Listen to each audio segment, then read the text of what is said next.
we're going to begin talking about heat and thermodynamics in the next 2 chapters. So just this is probably stuff that you already know, but we're going to go into it just to kind of rehash some of these things. So work is the product of displacement and the component of force that acts in the same direction as the displacement. Kinetic energy is the energy of an object due to its motion. Potential energy is the energy of an object due to its position, shape, or condition.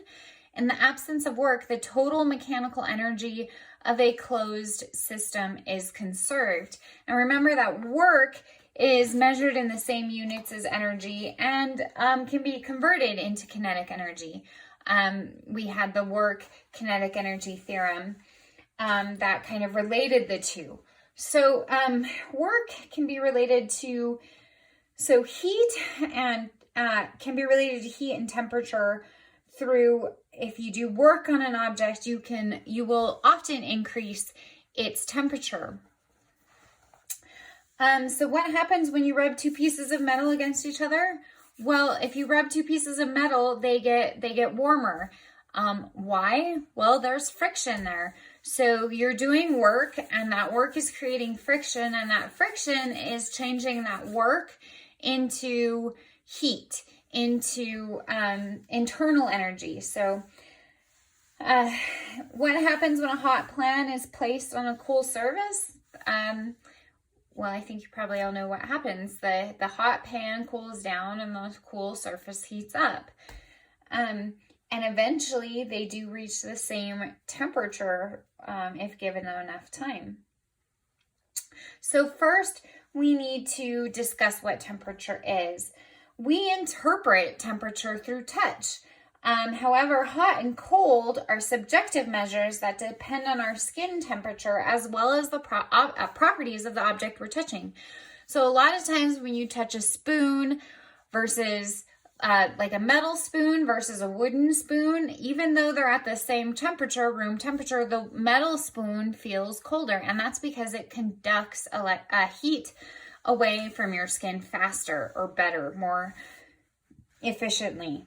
And temperature is a measure of the average kinetic energy of the particles in the substance. So if the particles in your substance are moving around more, if the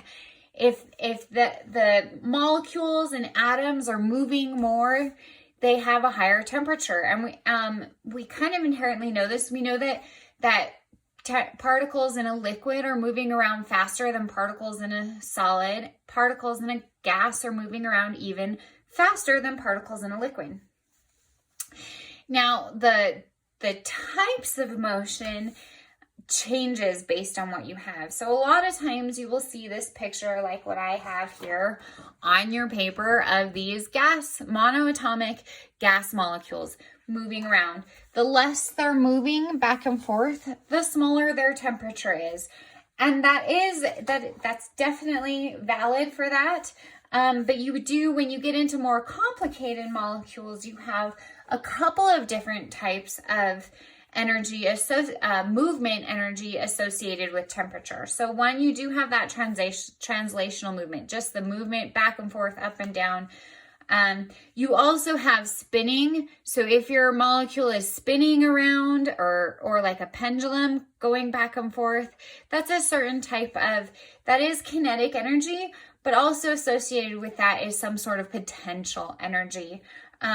So we know, hopefully you know that like the pendulum, it transfers back and forth from gravitational potential energy to kinetic energy to gravitational potential energy and so on, continuing on. And then you also have this vibrational energy where your bonds are stretched and they compress. And when we know from rubber bands, remember, if you stretch a rubber band, or in this case a spring, it wants to spring back. So it also has some sort of potential energy associated with that movement. And all of these types of energy are present in most types of molecules, and we call this energy, the energy associated with the particles, their movements in an object, internal energy. So internal energy is the energy of a substance due to both the random motions of its particles and the potential energy that results from the distances and alignments between the particles. Another thing that can affect kinetic energy is we know that atoms and molecules have charges or even partial charges, and those partial charges attract and repel, and that also affects its internal energy. Okay, and the next thing we talked about, especially with the pan and the stovetop, is thermal equilibrium. So thermal equilibrium, just like equilibrium entails, is when two bodies in physical contact with each other have identical temperatures. So this is like when you pour hot tea into a mug, your mug heats up, the tea cools down eventually. And well, they reach thermal equilibrium, and then eventually, if they're left out at room temperature, eventually they reach thermal equilibrium with your room. All right, so for some reason, books and chemistry books, physics books, physical science books love this question. A cup of hot tea is poured from a teapot. It's obviously super hot. You have boiling water, right? And then you have a swimming pool, which you get in and swim in, and it can sometimes make you cold. Which one has a higher total internal energy? Well, obviously the cup of tea has a higher temperature, but its mass is darn near minuscule compared to that pool. If you were to combine those two, that cup of tea would hardly even increase the temperature of your pool. So that pool has a whole lot more internal energy than the cup of tea. But which one has the higher average kinetic energy? The tea, because it has a higher temperature. So even though the pool has more internal energy because it has more mass, the one with more average internal energy is the tea because of that higher temperature. The next thing we're going to talk about is thermal expansion. Thermal expansion is really the idea behind thermometers. So you have a liquid within your thermometer. If you have somebody who's really old school, you might have mercury thermometers. We try not to have those around school because they're so dangerous. Mercury is a pretty scary substance. Or you have alcohol thermometers sometimes. And what happens is they know that these liquids, as they increase in temperature, the liquid itself, the particles expand. They get farther away from each other. So the liquid expands, and they've calibrated that expansion to coincide with the temperature increases so that it can measure that. That's why it's got the markings on the side. That's usually been calibrated, so they would freeze water and boil water and mark those degrees and calibrate your thermometer based on those 2 points usually. Well, this is called thermal expansion. As your temperature increases, so does your volume. This is the reason why when you walk along a sidewalk, there's expansion gaps in a sidewalk, sometimes filled with like some putty-like substance. Sometimes it looks like it's filled with cardboard, something that's easily compressible and will expand again. And this is because concrete, when it gets hot, it expands. And if that concrete were to expand too much, it would actually raise off the ground and buckle and break. So buckling is when you have something that, in this case, it would be like compression forces, extreme compression forces that then cause whatever is pushing it to go up like that. That's called buckling. And what would happen is, because your concrete, it's not like it can't move out this way. So what happens is that as it moves, it has more and more force to go up like this, and then it goes like this and breaks and buckles. Which I think is, well, that's an interesting engineering point, but okay. The last thing we have is we're going to look at some temperature scales.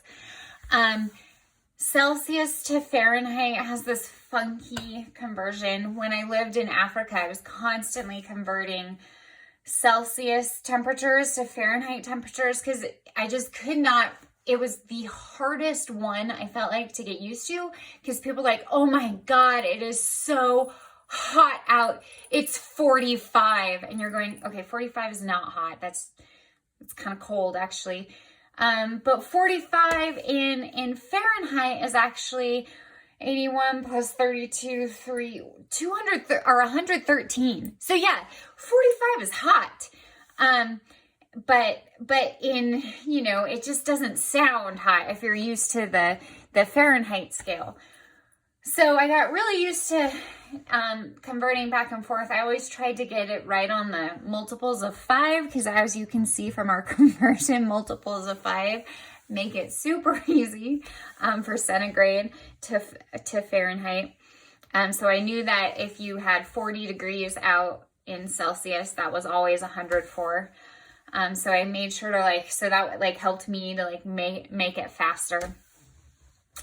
And then we have Kelvin, and hopefully you've heard of Kelvin before. Kelvin is really the science scale. It's what they use in physics and chemistry. Usually they do use Celsius, but usually we talk about Kelvin. Absolute 0 Kelvin is an impossibility. That's what the third law of thermodynamics is about. So in terms of the scales for Celsius, 0 is freezing, 100 is boiling. For Fahrenheit, 32 is 0, 212 is boiling.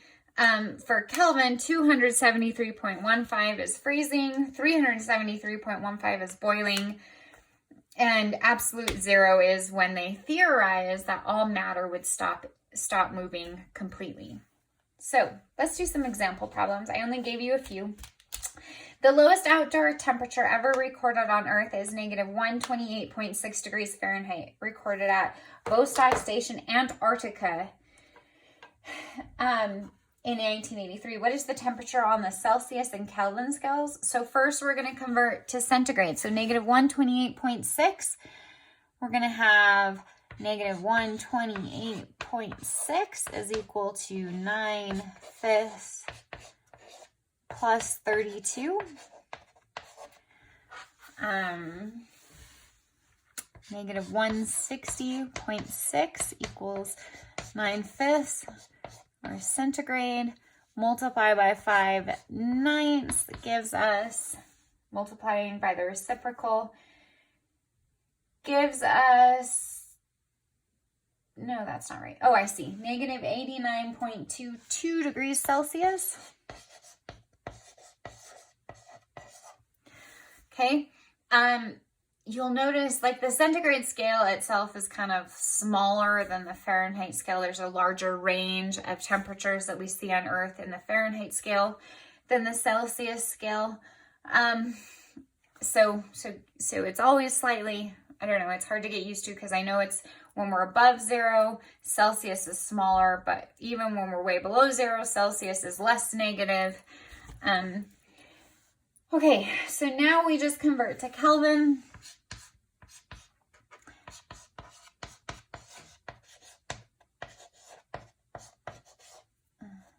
And we'll put in negative 89.22. Don't forget your negative. I did that the first time and was confused. 183.93 Kelvin. And the significant figures are, because we go to decimal points here, we have 2 decimal points back when we're adding and subtracting.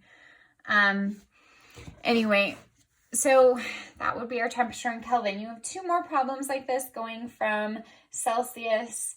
Let's see, you're going from Fahrenheit all the way to Kelvin. On the last problem, you're going from Kelvin to Fahrenheit. And then you're comparing some internal energies.